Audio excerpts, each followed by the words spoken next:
다큐멘터리 역사를 찾아서 제637편 주초위왕은 사실일까? 서기 1519년에 해당하는 중종 14년 11월에 발생했던 기묘사화를 탐색하려고 합니다. 기묘사화가 일어난 바로 그날, 동짓달 보름인데도 불구하고 이상기온이 이어졌던 모양이죠. 중종 14년 11월 15일 강원도 강릉부에서 올라온 서계에 의하면 근래 날씨가 따뜻해서 연일 장마가 지고 여기저기에 동백꽃이 피었다. 이런 한가로운 기사가 실록에 나타납니다. 그날 밤 두 번째 북소리가 울리던 이고 무렵, 즉 밤 10시경에 해당하는데요. 요즘으로 치면 대통령 비서실에 해당하는 승정원의 숙직실에는 4사람의 승정원 관리들이 숙직을 하고 있었습니다.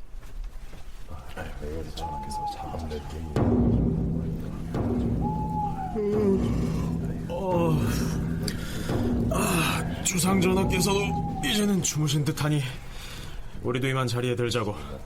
북소리 들려오는 걸 보니 벌써 2고가 아닌가. 어느새 시각이 이리 되었나. 내일은 숙직당번을 면하는 날이니 주막에라도 들러서 약주나 한 잔씩 하는 게 어떻겠나. 내가 살 터이니. 이런 나는 지난번에 품악이 있는 기생집에서 대접했거늘 어찌 그 품앗이를 주막집에서 대충 때우려고 한다는 말인가? 이런 자린고비 같으니라고.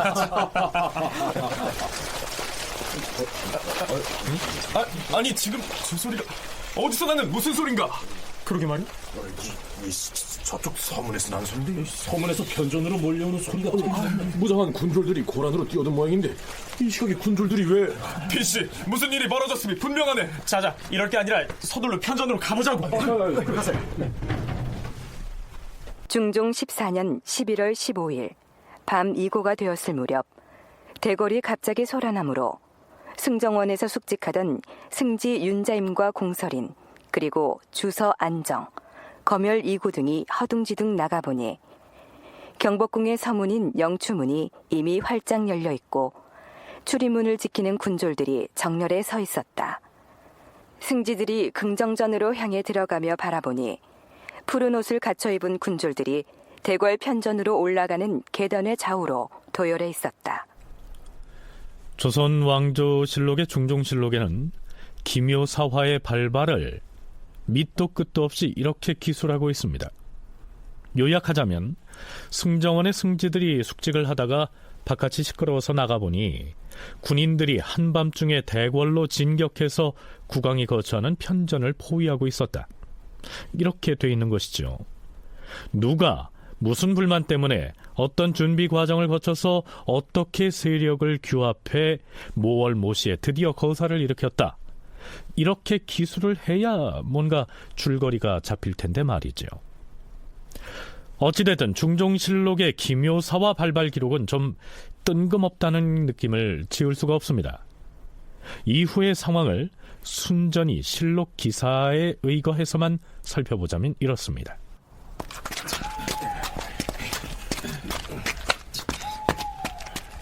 대체 무슨 일이 생긴 것인가? 너희들은 왜 여기 도열해 있는 것이냐? 길을 비켜라. 우리는 주상전하를 보필하는 승정원의 승지들이다. 자, 일단 경연충 쪽으로 가보자고. 윤자임 등이 병졸들을 밀어제치고 들어가 곧바로 경영청으로 가니 편전 정문인 한문의 안팎에 등불이 환하게 켜져 있었고 한문 밖에는 병조판서 이장곤, 판중추 부사 김전, 호조판서 고영산, 화천군 심정, 병조참지 성운 등이 줄지어 앉아 있었다. 윤자임이 크게 외쳐 말하였다. 아니, 공들은 어찌하여 이 밤중에 여기에 오셨습니까? 우리가 여기에 어떻게 왔느냐고? 물론 대궐에서 전하께서 표신으로 부르셨기 때문에 온 것이오. 참고로 표신이란 통행이 금지된 야간에 통행을 허가하는 증표인데요. 국가에 긴급한 일이 있어서 국왕이 관리를 부를 때 증표로서 내보이는 표식을 말합니다. 아니, 전하께서 어찌 승정원을 거치지 않고서 표신을 내어 사람을 부른단 말이오? 믿을 수 없어. 승전색은 당장 나오라. 우리는 오늘 밤 입직한 승지들이다. 나는 승정원 승지 윤자임인데 지금 곧 전하를 뵈러 들어가야겠으니 당장 아뢰어라.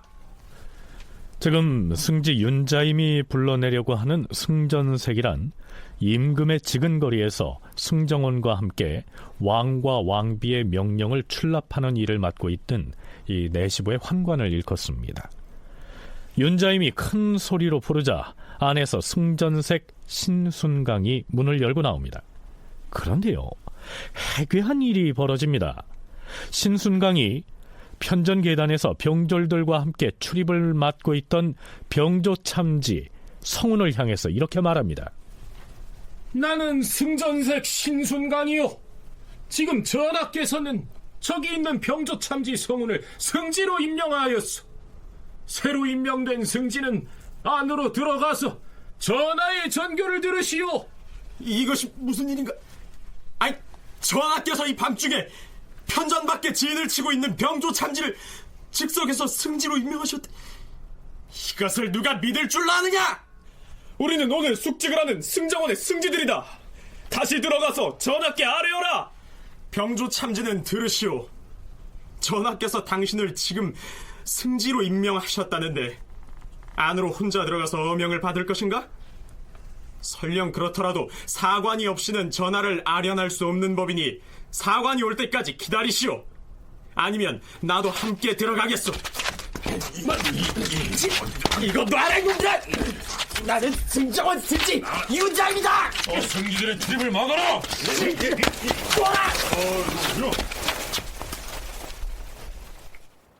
새로 승지가 된 병조참지 성운이 안으로 들어가려 하자 윤자임이 그의 허리띠를 잡고 함께 들어가려 하였으나 성운이 윤자임의 팔을 뿌리치고 안으로 들어가 버렸다. 문을 지키던 병졸들이 윤자임을 비롯한 승지들을 밀쳐냈다. 얼마 안 지나서 안으로 들어갔던 성운이 도로 나와서 종이 쪽지를 내보였다. 즉석에서 새 승지로 임명됐다는 성운이 임금의 명을 전하기 위해서 다시 밖으로 나왔다고 하는데요. 우리는 여기에서 그가 종이 쪽지를 들고 나와서 내보였다고 했는데 실록의 원문에는 작을 소자에 종이지라고 되어 있습니다. 왕명을 정식으로 받아서 작성한 교지가 아니라 그냥 종이 조각에다가 임시로 급히 적은 것이라고 이해하면 될 겁니다. 한데 더 이상한 일은 이 다음에 벌어집니다. 나는 새로 임명된 승지로서 어명을 전하겠다. 지금 여기 몰려와 있는 저자들을 모두 포박하여 의금부를 끌고 가라. 이게 무슨 일이야? 뭐라 이놈들! 이놈들아! 전하를 뵙게 해달라! 전하는 어떻게 쓰느냐! 종이 쪽지에 이름이 적힌 사람들은 그날 밤 승정원에 숙직하던 승지 윤자임과 공설인, 주서 안정, 한림 이구 및 홍문관에서 숙직하던 은교 기준, 부수찬 심달원 등이었다. 숙직하던 윤자임 등이 모두 옥에 갇힌 뒤에 또다시 의금부에 어명이 떨어졌다. 우참찬 이자, 형조판서 김정, 대사헌 조강조, 홍문관 부제하 김구, 성균관 대사성 김식, 승정원 도승지 유인숙, 좌부승지 박세희, 우부승지 홍원필, 동부승지 박훈 등의 집에 군사를 보내어서 그들을 모두 잡아다 의군부에 가두어라. 이상은 중종 14년 11월 15일 밤에 대궐에서 일어났던 일을 정사인 중종실록의 기사를 근거로 해서 사실대로 구성한 것입니다. 이때 일어난 이 정변을 우리는 기묘사화라고 부르는 것이죠. 너무나도 느닷없이 그리고 매우 돌출적으로 나타난 실록 기사여서 이 사건의 줄기를 파악하기가 매우 어렵습니다.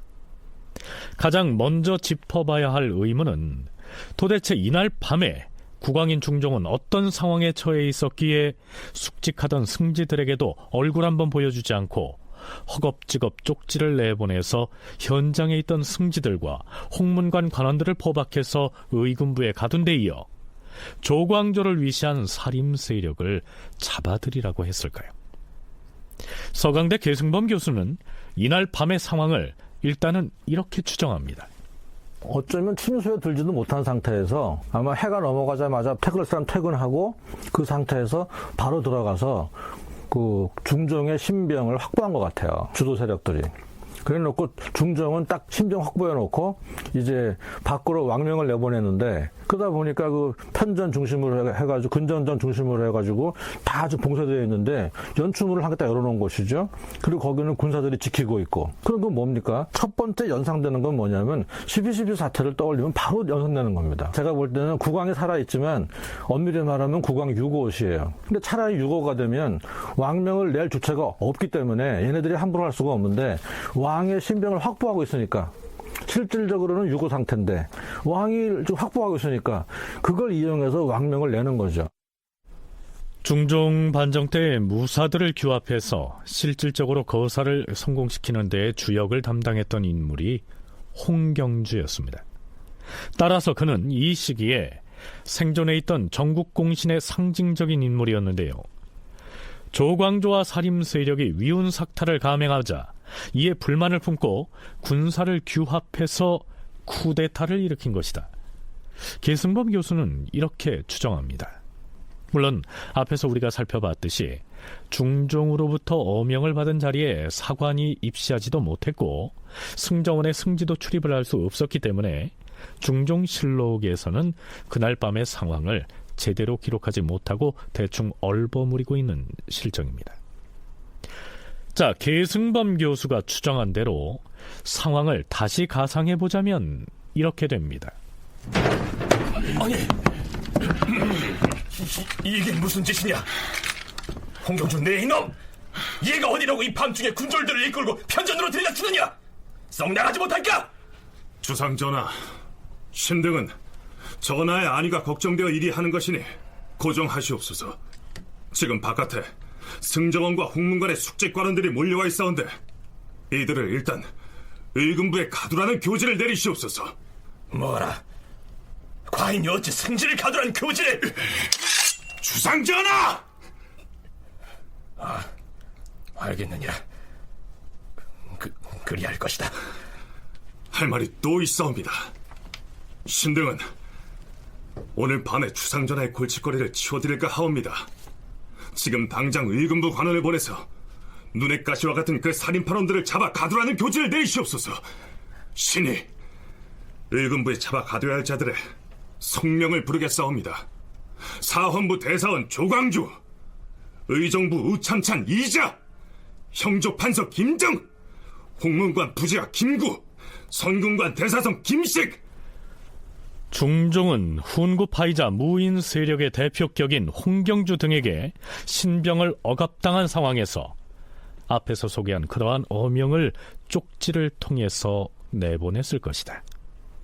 계승범 교수가 추정한 상황을 바탕으로 가상해보자면 그렇다는 얘기입니다. 승지도 못 들어가게 하는 거 아닙니까? 승지가 가니까 홍경주 그 앞에 있다가 너 일로 와. 네가 지금부터 승지야 하고 네가 승지니까 들어가서 왕명 받아와라. 그리고 실제 그때 숙직했던 승지 윤자임은 체포당하는 거 아닙니까? 이거는 쿠데타죠. 그러니까 반정 공신 세력들은 지금 쿠데타를 두 번 일으킨 셈입니다. 한 번은 진짜 밀고 들어간 거고, 지금 이 순간에는 뭔가 자기네들은 좀 빠지고 자기들의 목적만 딱 달성하려고 했던 것이 아닌가. 당시 중종은 거의 감금 상태였다고 보는 것이죠. 기묘사화는 중종 제위기에 발생한 대단히 중요한 정변이었음에도 그 정변이 발발했던 중종 14년 11월 15일 밤의 상황을 실록이 제대로 담아내지 못한 탓에 여러 가지 상상을 해볼 수가 있습니다. 실록 기사의 빈 행간들을 앞에서 소개한 계승범 교수와는 정반대로 해석하는 연구자들도 있습니다. 연세대 한국학연구원 윤훈표 연구원의 얘기 일단 들어보시죠. 사화가 일어나게 된 배경이라든가 결정적인 전개 과정의 어떤 장면은 제대로 알지를 못합니다. 심지어 조광조 등도 처음에는 중종이 자신들을 제거하려는 주모자라는 사실을 알지 못했습니다. 그래서 이제 심정이나 기타 간신들의 모함에 빠져가지고 임금이 오해하거나 착각했다 이렇게 이제 그 생각을 해서 자신들이 부당하게 체포되었다는 사실을 임금에게 전달해가지고 바로잡으려고 무척 노력을 했습니다. 그건 완전히 조광조 등의 그 오해였는데요. 그렇게 된 데에는 이 사관의 입술을 철저하게 배제하려 했던 임금의 의도가 크게 이제 작용했던 거죠. 조광조로 하여금 그 모르는 상태에서 당할 수밖에 없게 그렇게 이제 만들고 또 그렇게 하게끔 오해하게끔 유도한 것이 아마 그 임금의 가장 중요한 그런 어떤 생각이었던 것 같습니다. 계승범 교수는 그날 밤에 홍경주 등이 쿠데타를 일으켜서 중종의 신병을 확보한 다음 조광조 등을 옥에 가두도록 국왕을 억압했다고 했었는데요. 윤은표 연구원은 반대로 중종이 조광조와 살림 세력을 제거하기 위해서 그 모든 일을 꾸미고 진행했다 이렇게 얘기합니다. 참 흥미로운 상황 해석의 차이인데요. 자, 그렇다면 윤은표 연구원은 아무런 근거도 없이 그날 밤의 상황을 중종이 직접 연출한 것이라고 했을까요? 그렇지 않습니다. 사화가 발발하던 날 밤의 상황을 기술한 중종실록의 기사를 찬찬히 들여다보면 실록을 집필한 사관이 승정원 일기를 인용해서 이렇게 적고 있습니다. 승정원 일기를 보면 임금이 편전에서 홍경주, 남곤, 김전, 정강필 등을 비밀리에 불렀고 이장군과 안당은 뒤에 도착하였는데 조광조 등을 의금부 감옥에 내릴 것을 의논하였다. 이렇게 기술돼 있다. 사관이 굳이 승정원 일기의 이 기록을 찾아서 중종실록 한 귀퉁이에다가 애써 덧붙여 놓은 의도는 무엇일까요? 실제로는 중종이 기묘사화를 주도해서 일으켰다, 이 얘기를 남기고 싶어서가 아니었을까요? 앞에서 소개한 실록 기사에 그날 밤 영추문이 이미 활짝 열리고 군졸들이 정돈에 서 있었으며 긍정전을 향해 들어가면서 바라보니 푸른 옷을 입은 군졸들이 편전 계단 아래 좌우로 웅립하여 있었다. 이러한 구절이 보입니다. 경복궁을 출입하는 문으로는 남쪽에 정문격인 광화문이 있고 동쪽에는 건춘문, 서쪽에는 영추문, 북쪽에는 신무문이 있죠. 이 중에서 서문인 영추문은 평소 사람들이 자주 출입하는 문이 아니어서 잠가뒀던 것인데요. 이날 밤에 특별히 이 문을 개방해서 병졸들을 비롯한 사건의 주역들을 드나들게 했던 것입니다. 윤은표 연구원의 견해에 따르면 그날 밤 중종이 한 행동은 이렇습니다. 병조 판사는 아직 도착하지 않았느냐? 벌써 도착했사옵니다, 전하. 영추문을 개방하여 군사를 들여서 정 위치에 배치해 놓았사옵니다. 마침 병판이 들어옵니다. 전하, 큰일 났사옵니다. 승정원에서 숙직하던 승지들이 몰려와서 지금 막무가내로 전하를 아련하겠다고 떼를 쓰고 있사옵니다. 오늘 숙직하는 승지가 누구인가? 윤자임, 공설인, 안정, 이구 이렇게 4명이 옵니다. 홍문관에서 숙직하던 은교 기준하고 성균관 부수찬 심달원도 지금 편전 앞에 와서 전하를 뵙겠다고 시위를 하고 있사옵니다. 그자들 모두가 조광조를 추종하는 살인파 관리들이다. 절대로 안으로 들이지 말라. 그자들이 들어갈 곳은 이곳 편전이 아니라 의금부 감옥이다.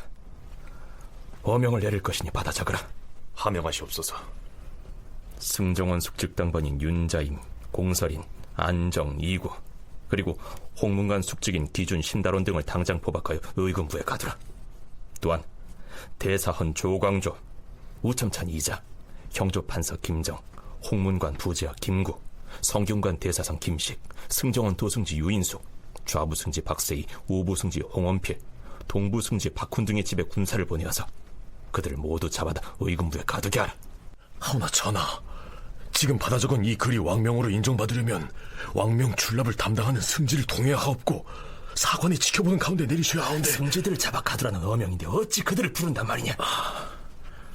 승전색을 밖으로 내보내서 편전 앞에 서 있는 무관 벼슬아치 아무나 한 명을 승지로 임명할 것을 명할 것이니 그리 자결하라. 국가적으로 긴급한 사정이 있는 명을 내릴 때에는 사관을 들이지 않을 수도 있는 것이다.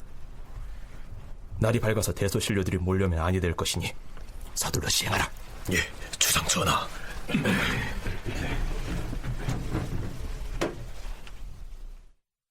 중종실록에 기록된 그 내용하고 이 연료실 기술에 기록된 것과 약간 다른데요. 이 홍경주가 지닌 이제 언서, 이거는 이제 중종이 직접 작성한 것으로 되어 있습니다.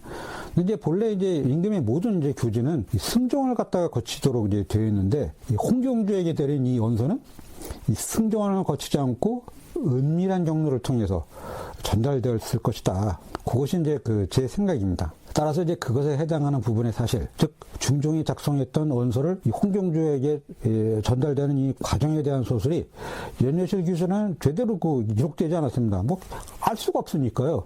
아무도 아마 그건 잘 모를 겁니다.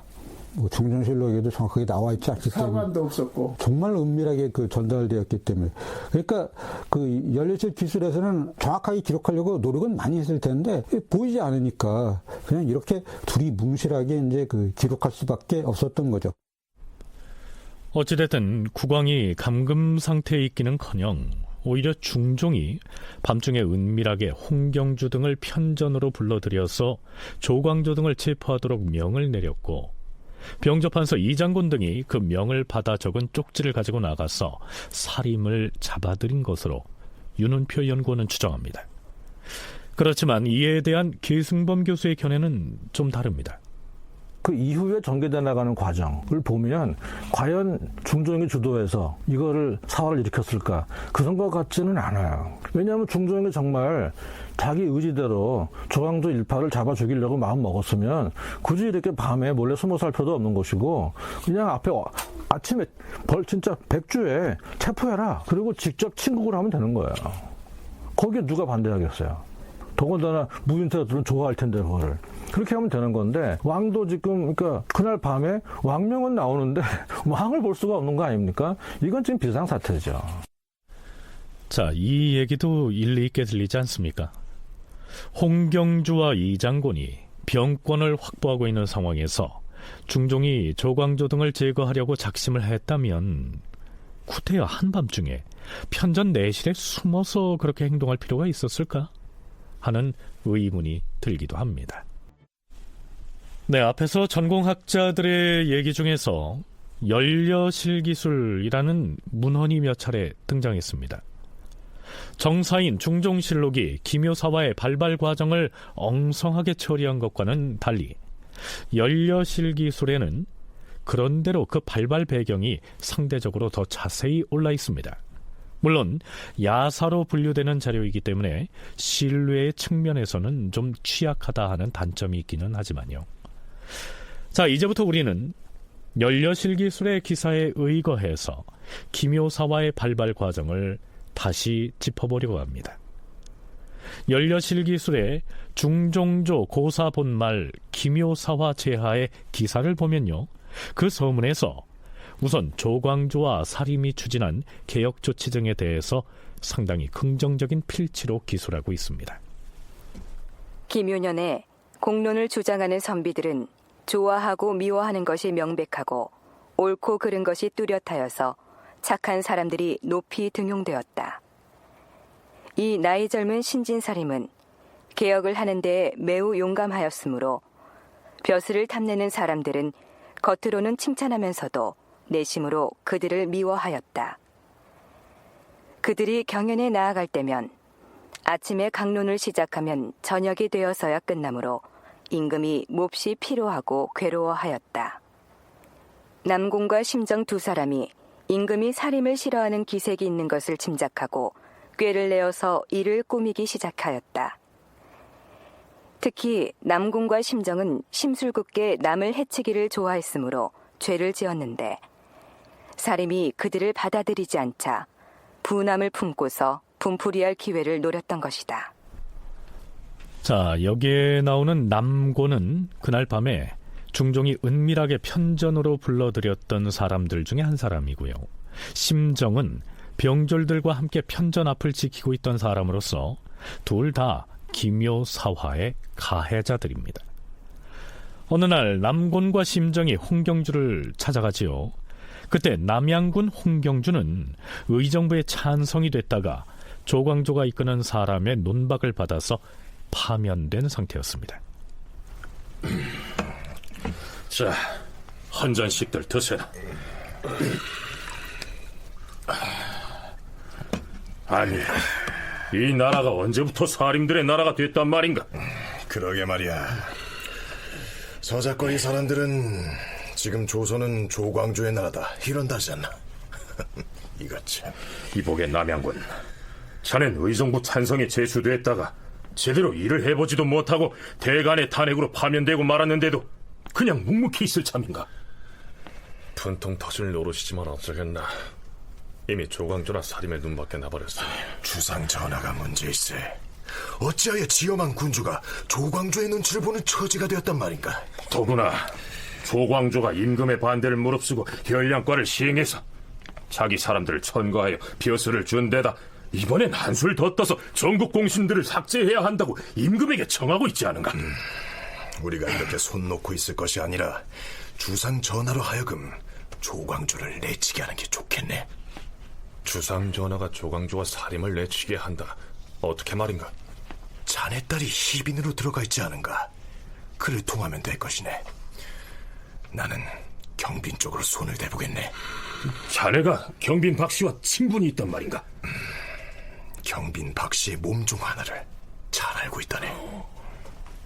자, 이들은 대체 희빈이며 혹은 경빈 박씨의 몸종을 통해서 뭘 어떻게 하겠다는 것일까요?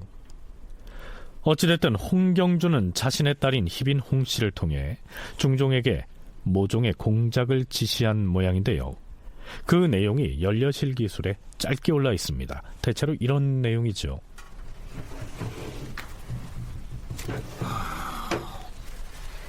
주상 전하, 오늘 저녁에 소첩이 주안상을 준비했사옵니다.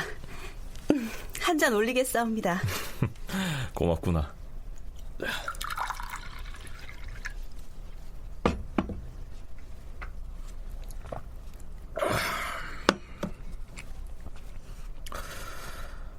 그런데 이번에 네 아비 일은 참으로 안 됐다.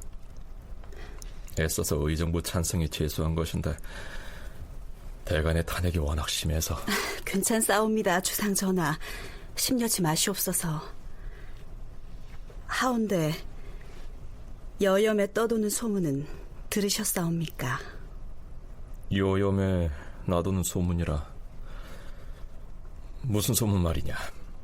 지진 때문에 또 흉한 말들이 저작거리에 나도는 것인가? 그것이 아니옵고 지금 사람들은 불경스럽게도 이 나라가 온통 조씨의 나라가 되었다고 수근거리옵니다. 조씨의 나라라니. 그게 무슨 말이더냐?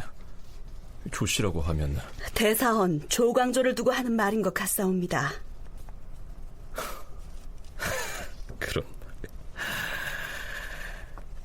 그런 말이 돌아다닌다는 말이냐?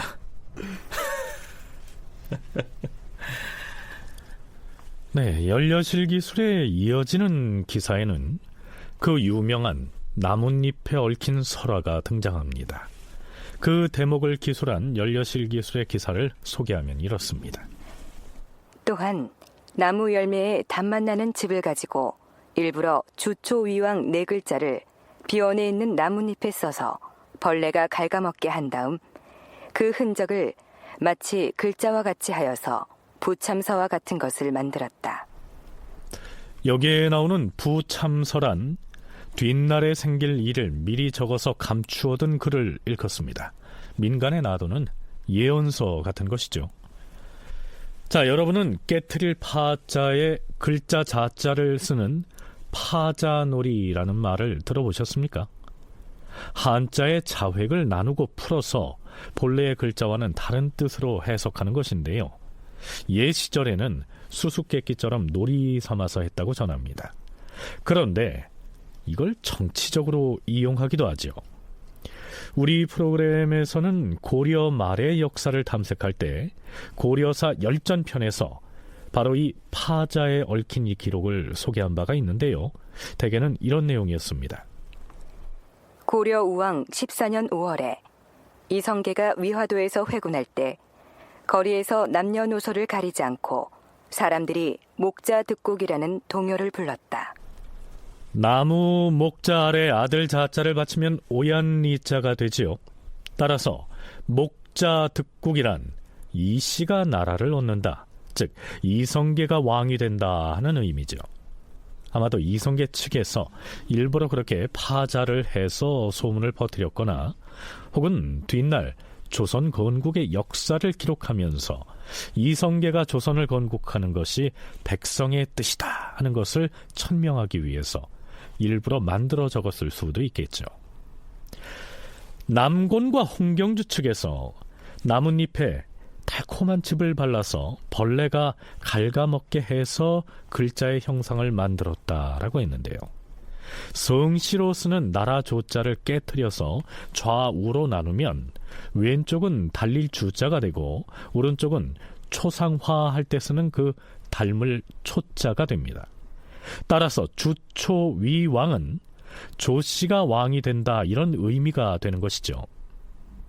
어찌됐든 홍경주의 딸인 희빈 홍씨가 문제의 그 나뭇잎을 가지고 중종에게 갑니다. 주상전하, 소첩이 대궐 비원에서 이런 나뭇잎을 주었사옵니다. 나뭇잎에 글자가 새겨져 있어서 하도 괴이하기에 일부러 가져왔사옵니다. 어디 무슨 나뭇잎인데 그러느냐? 어디 보자. 벌레가 갉아먹은 것 같은데 글자 모양이로구나. 그런데 주, 초, 위, 왕.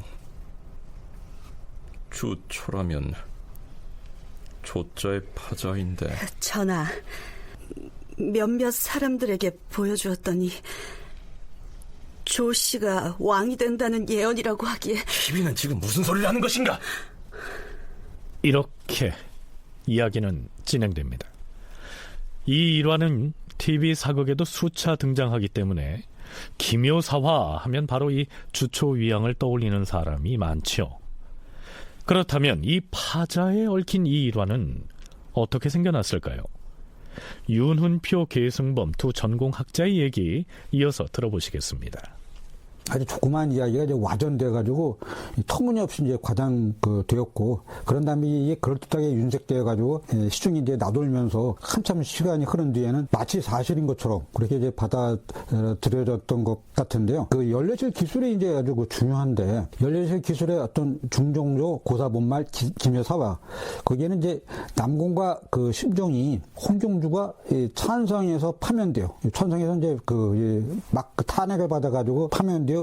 불만을 품고 있음을 알고 홍경주의 딸 희빈, 그때 이제 그 홍경주의 딸이 중종의 후궁이었습니다. 희빈을 시켜서 조광조에 가는 이제 헛소문을 만들어가지고 중종의 마음을 흔들었다, 이렇게 이제 기술했는데요. 역사하는 사람 입장에서 볼 때는 1차 자료로 보기는 만만치가 않아요. 항상 어떤 굉장히 중요한 사건이 발생하면 소문이 마구 퍼져나가게 마련이죠. 그 중에서 옥석을 가려야 하는데, 지금 현재 우리가 그러니까 활용 가능한 자료만 가지고 볼 때는 주초위왕이라거나 이런 것이 사실이었냐, 아니면은 조작이냐, 아니면 뒤에 누가 만들어낸 말이냐, 거기에 대해서 판정할 길은 없죠. 그러니까 이것은 다만 이것이 사실일 가능성도 배제할 수는 없지만, 그건 배제할 수 없다 뿐이지, 배제할 수 없다고 해서 그것이 곧 사실이라는 얘기는 아니죠. 아마 이때가 선조 때 다시 이것이 이제 표면에 등장한다는 것은 조광조가 사사되고 그 주변부터 웅성웅성하면서 여러 가지 소문들이 있었을 거예요. 자, 계승범 교수의 얘기 중에 이 이야기가 선조 때의 표면에 등장한다고 했는데요. 이건 또 무슨 뜻일까요? 사실 이 주초위왕 운운의 일화는 기묘사화를 기술한 중종실록에는 보이지 않습니다. 연려실 기술에만 올라 있어서 그저 야화로 간주하고 넘어갈 수도 있겠는데요. 기묘사화가 일어난 지 50여 년이 지난 선조 1년 9월 1일의 실록 기사에 바로 그 얘기가 실려 있습니다. 이런 내용이죠. 당초에 남곤이 조광조 등에게 교류를 청하였으나 조광조 등이 허락하지 않자 남곤은 유감을 품고서 조광조 등을 죽이려 하였다. 이리하여 나뭇잎에 감즙을 갉아먹는 벌레를 잡아모으고 꿀로 나뭇잎에다 주초위왕 4글자를 쓰고서 벌레를 놓아 갉아먹게 하여 마치 자연적으로 생긴 것 같이 하였다. 남곤의 집이 백악산 아래 경복궁 뒤에 있었는데 자기 집에서 벌레가 갉아먹는 나뭇잎을 물에 띄어서 대궐 안에 어구에 흘려보냈다. 드디어 중종에게 이것을 보여서 임금이 화가 나도록 조성하였다. 이 일은 중종실록에 누락된 것이 있기 때문에 여기에 대략 기록한 것이다. 이렇게 돼 있습니다.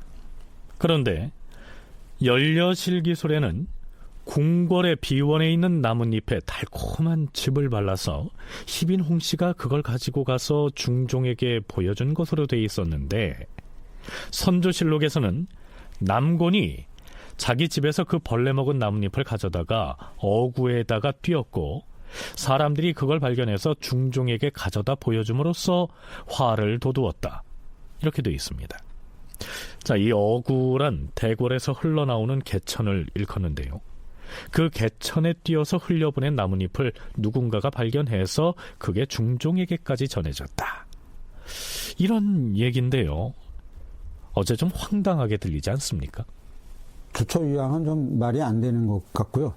조광조가 좀 불손한 그런 어떤 행위를 보였다라고 하는 그 이야기의 조짐 또는 그런 괴상한 이야기 같은 것들이 아마 분명히 있었을 겁니다. 그래서 이제 그 이야기가 중종에게 전달되었을 거고요. 그래서 중종이 그걸 알고서 이들을 내버려 두면 절대 안 된다라고 하는 결심을 이제 하게 된 무언가가 있었던 거겠죠. 그 무언가는 지금 정확하게 알 수는 없지만 어쨌든 이상한 조짐이 있었던 것은 분명한 것 같습니다. 그렇다면 중종실록에도 없던 이 주초위왕이라고 하는 이 일화가 왜 하필이면 50년을 훌쩍 뛰어넘은 선조시대의 실록에 실리게 됐을까요? 사림 정통으로 볼 때는 조광조는 순교자입니다. 근데 이 사람이 순교를 하는데 뭔가 좀 드라마틱한 철저한 그 중국 역사에 많이 나오는 정말 성인을 핍박했던 간신이 필요한 것이죠. 그래서 그런 맥락에서 약간 좀 뭐가 좀 더 붓고 하면서 좀 이렇게 완성된 좀 장기간에 걸친 그런 어떤 그 일화, 에피소드가 아닐까 그런 생각은 듭니다. 사실 저도 정확한 지식은 없지만 주초위왕이라고 하는 그걸 꿀을 발라서 벌레가 먹게 할 경우에 그렇게 먹는지 안 먹는지도 실험을 해봐야 하겠지만 그거를 정말 누가 봐도 주초위왕이네 이렇게 확연하게 알 정도의 나뭇잎이라면 상당히 큰 나뭇잎이고 그것이 당시 창덕궁이라거나 경복궁에 어떤 나무를 심었으며 그 나무가 잎사귀 중에서 그렇게 큰 나뭇잎은 뭐가 있는지 이런 것들을 한번 과학적으로 한번 조사해볼 가치는 있어요. 억울하게 죽었던 조광조는 선조가 즉위했을 때 마침내 영의정으로 추정됐고 문묘에 배향되는 등 명예를 회복하게 됩니다. 계승범 교수의 얘기처럼 이 시기에 이르게 되면 조광조라고 하는 인물은 성리학의 순교자 같은 존재로 추앙을 받습니다. 그를 더욱 위대한 순교자로 드높이기 위해선 그 시절에 그가 받은 핍박이 심할수록 혹은 그를 모함했던 간신들이 더욱 모질게 극성을 부릴수록 좋겠죠. 주초위왕설화는 그러한 필요에 의해서 만들어졌거나 혹은 과장됐던 것은 아니었을까요? 물론 그것이 온전히 거짓말이라고 단언할 수는 없지만 말입니다. 자, 다시 연려실기술로 돌아가 볼까요? 홍경주는 자신의 딸인 희빈홍 씨를 시켜서 조광조에 대한 이런저런 험담을 꾸며서 고하게 함으로써 중종으로 하여금 불안감을 갖게 만듭니다. 그러던 어느 날 홍경주는 언서, 즉 언문으로 쓴 편지 한 통을 가지고 사람들을 찾아다니면서 그 언서가 중종이 비밀리에 내린 밀지라고 얘기합니다.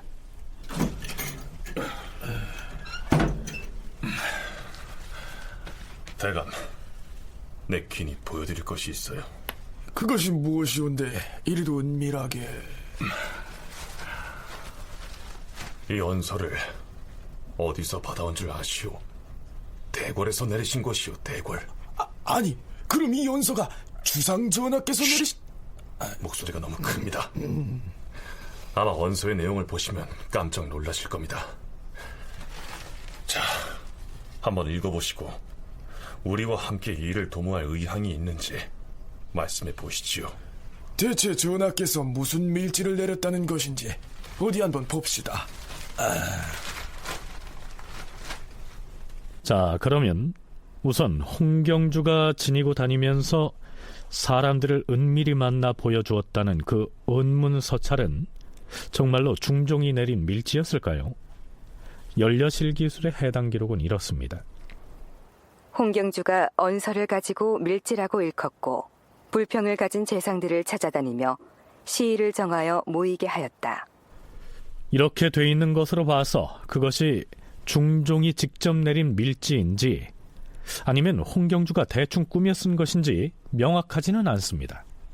가장 핵심 인물이고 그 선봉대 역할을 했던 사람은 홍경주를 볼 수 있고요. 이 사람들이 무인들을 많이 보유하고 있고요. 또 무인들의 불만을 중종한테 직접 전달하기도 하고 실제로 사화가 일어나는 그날 밤에도 그 긴박한 상황에서 궁궐 경복궁 일대를 전체 장악하고 진두지휘한 장본인은 홍경주라고 지금 나와 있죠. 실록이 전하지 않는 내용을 연려실기술이 꽤 전하고 있는데 우리가 참고할 것 중에 하나는 사화가 일어나기 그 며칠 전에 그 중종이 밀지를 내렸다는 것입니다.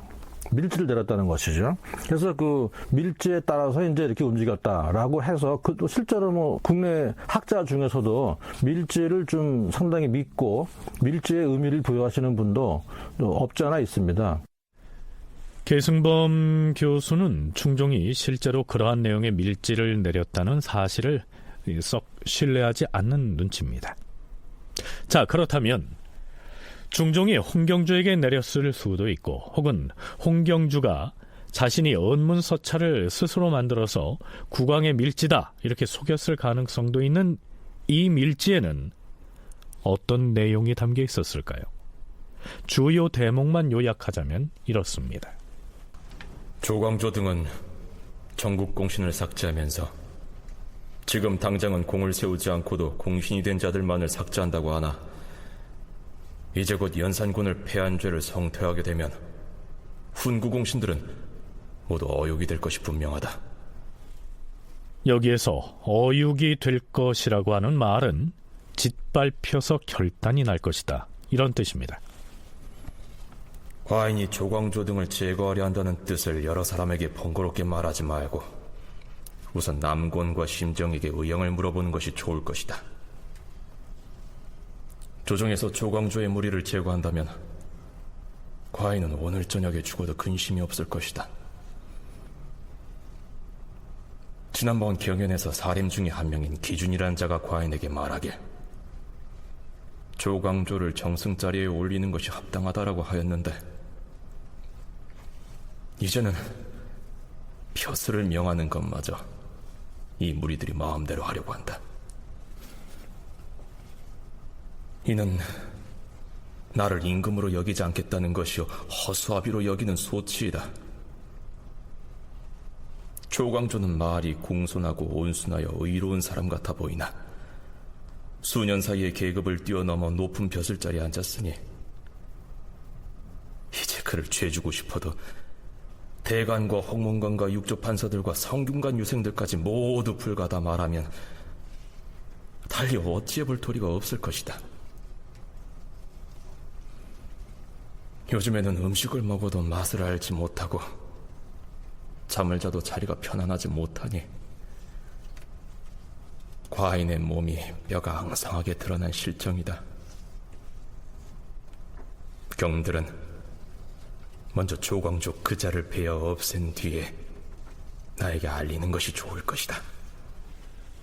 자, 중종이 홍경주에게 내렸다고 기록된 밀지의 내용이 이러합니다.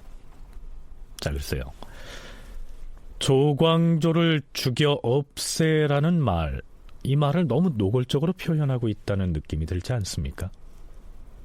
평소 중종의 성품으로 볼 때 아무리 조광조에 대한 불만이 쌓였다고 해도 그를 제거하려면 보다 신중하고 또 치밀하게 일을 만들어 나가야 할 것 같은데요. 조광조에 대한 적개심을 여지없이 드러내고 그를 죽여라 이렇게 표현하고 있어서 오히려 이게 국왕의 밀지인지를 의심하게 만듭니다. 공신 세력과 무인들의 압력이 홍경주를 통해서 중종한테 자꾸 들어가는 건 사실이니까 들어가니까 중종이 거기에 대해서 어떤 답신을 보냈다거나 어떤 약간의 코멘트를 어떤 지금으로 말하면 메모를 적어서 홍경주에게 줬을 가능성은 있겠죠. 이를테면은 과인은 너희 무인들도 같은 백성으로 다 이뻐하고 총애하고 있으니 불만을 누그러뜨리고 왕을 잘 보필하라. 이런 정도의 상투적인 답을 줬을 가능성은 있어요, 오히려. 이게 주초유양보다 더 개연성이 높습니다. 그거를 나중에 밀지로 둔갑시킬 수는 있죠. 왜 그러냐면 이 사람들은 홍경주 이하 그 실제로 무력을 갖추고 경복궁에 난입한 사람들은 이게 반란이죠. 근데 왕의 밀지를 받고 했다. 그것이 그들로 볼 때는 굉장히 좋은 변명거리가 되는 거니까. 조광조 등 살림 세력에 대한 불만이 훈구파의 대표격인 홍경주를 통해서 자꾸만 올라오자 중종이 그들을 다독이기 위해서 답신을 보냈는데 그걸 기화로 홍경주가 제 마음대로 언설을 꾸며 써서 국왕의 밀지라고 들이대며 거사에 함께할 사람들을 규합하는 데 이용하지 않았을까.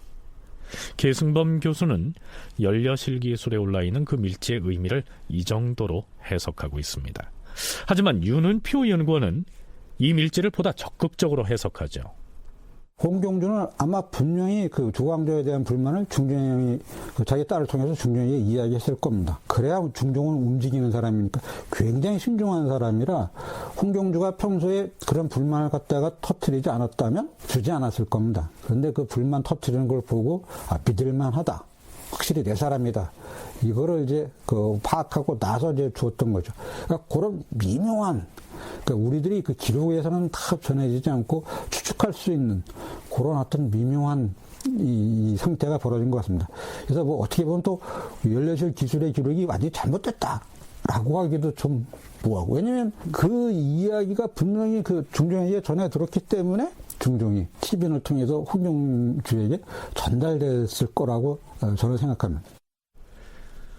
홍경주가 희빈 홍씨를 통해서 조광조와 살림 세력에 대한 불만을 꾸준히 제기해 오자 그렇잖아도 조광조를 제거할 생각을 가지고 있던 중종이 홍경주를 신뢰해서 이러한 내용의 밀지를 실제로 내려보냈다고 봐야 한다. 이러한 분석이죠. 네, 지금 우리는 기묘사화를 중종실록에 의해서 기술해보기도 했고요. 중종실록이 아닌 조선 후기의 실학자인 이긍익이 찬술한 연려실기술이라고 하는 역사서의 내용을 바탕으로 또 기묘사화의 발발 과정을 차근차근 짚어나가고 있습니다. 주상전하, 소첩 희빈이 옵니다. 그래. 희빈은 안으로 들라.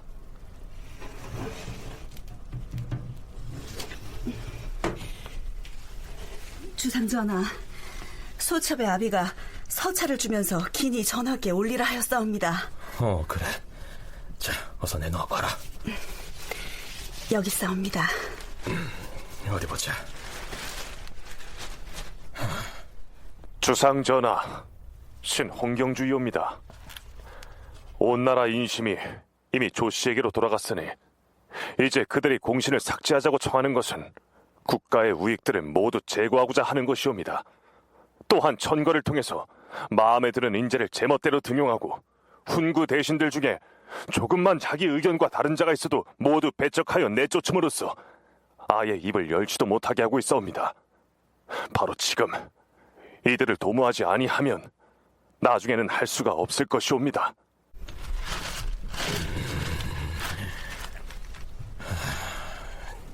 드디어 그들을... 주상전하, 어찌 그리 놀라시옵니까? 아니다. 희빈은 지금 당장 아비한테 가서 과인에게 전한 뜻을 잘 알았다고 전해라. 예, 전하. 중종은 홍경주가 보낸 서찰을 읽고서 깜짝 놀란 것으로 기록이 나타납니다. 한편 홍경주와 함께 기묘사화를 이끌었던 또 한 명의 중심 인물인 남고는 이른 새벽에 영의정 정광필의 집으로 찾아가는데요. 연려실기술에서는 그의 행색을 이렇게 설명하고 있습니다. 새벽녘에 남곤이 미복 차림을 하고 나섰다. 머리엔 초립을 쓰고 떨어진 베옷을 입었으며 찢어진 신을 신은 채 정광필을 찾아갔다. 변장을 하고 갔다는 얘기지요. 그가 왜 그런 차림으로 영의정을 찾아갔을까요?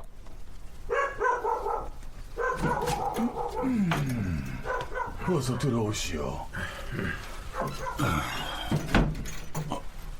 아니, 이게 등용 남판서가 맞소이까? 아니, 남공이 어찌하여 이 시각에 이런 행색을 하고? 네, 괜히 전하의 뜻을 전하려고 비밀리에 영상을 찾아왔습니다. 허허, 대체 무슨 일이기에? 어서 말해보시오. 그러자 남곤이 정광필에게 전후 사정을 모두 털어놨겠지요. 그러면서 남곤은 이렇게 덧붙입니다. 이 영상, 이들을 하나라도 남겨두면 그 폐해가 무궁할 것입니다. 주상 전하께서 반드시 영상을 불러 의논을 할 것이니 공은 전하의 뜻에 순종하시오. 그 자들을 하나도 남김없이 제거한 연후라야 나라 형세가 가히 편안할 것이오. 그렇지 않으면 후회가 막심할 것입니다. 어찌하겠소? 우리와 함께하겠소? 이 말을 들은 영의정 정광필은 뭐라고 했을까요?